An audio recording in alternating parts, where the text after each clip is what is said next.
I have a brand new crazy theory I cannot wait to share with you guys about this giant cloud hole that we have in the middle of Paldea in Scarlet and Violet.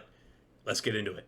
If you guys haven't seen the brand new trailer, I'll link it down below, but my theory is based off of this because this is the first time that we've actually seen in-game footage of what this actual region looks like, and we're going through it on the riding Pokemon, showing us a little bit more detail about it. Now, it's teased in this segment that there's just a bunch of clouds, obviously, but also as soon as you start riding on your riding Pokemon going through, it looks like there's a bunch of caverns underneath you, leading to a whole underground area underneath Paldea.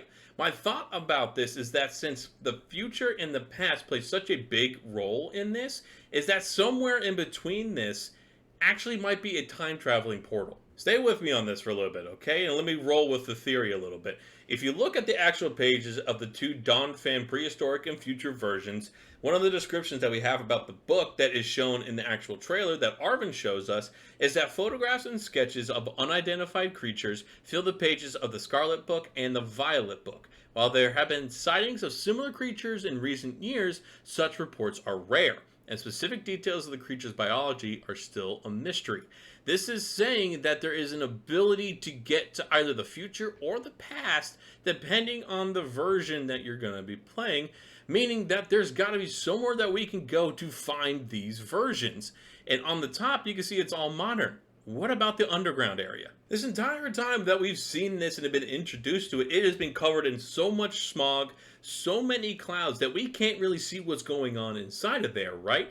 There's nothing to show that there isn't something that we can use to go either the future or the past or both at the same time. Heck, there might just be underneath there, kind of like Jurassic World, where there might just be a whole other living situation underneath the ground that just simply hasn't been touched because no one in the Paldea region wants to go all the way down inside this giant crater full of clouds. It's a little bit out there, I'll definitely admit, but it's something that isn't far from possibility if you think about it. Again, we're only showing just a little bit. It looks like there's a bunch of different routes, a bunch of different crystals, and you really can't see anything, especially with how fast these guys are gliding through the air with us.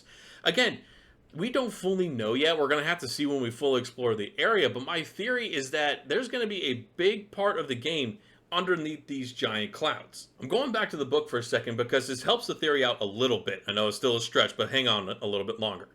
The story and the description of these, it says that the records from an expedition are in these books, and they were written long, long ago. Kind of going off the fact that, yeah, we could go into the past about it, but that also means how they have the futuristic versions inside these books as well.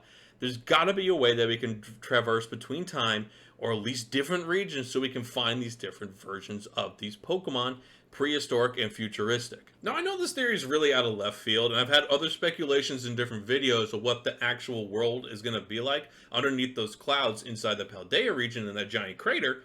But it's another cool thought of just thinking, how are we going to have these futuristic versions and these past versions in the prehistoric time interact in a modern world that this game is actually set in? There has to be a way that they actually emerge and come into the world, especially since the book says that there are rare sightings. That means they're still around and somehow able to get into the modern world from the future and the past. I personally really love this theory that maybe it's not just in both directions, maybe it's in one direction.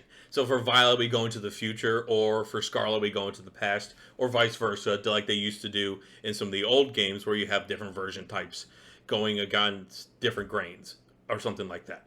Nonetheless, I'm excited to see these guys a little bit more in-game and more fleshed out than just the individual photos that we've seen here. The sketches are really cool too, showing it actually in environments. But let me know what you guys think. Am I really off base here? Am I really just getting too deep into the weeds with this theory? Or do you like the idea as well and hope something similar at least shows up in the games? Let me know in the comments down below.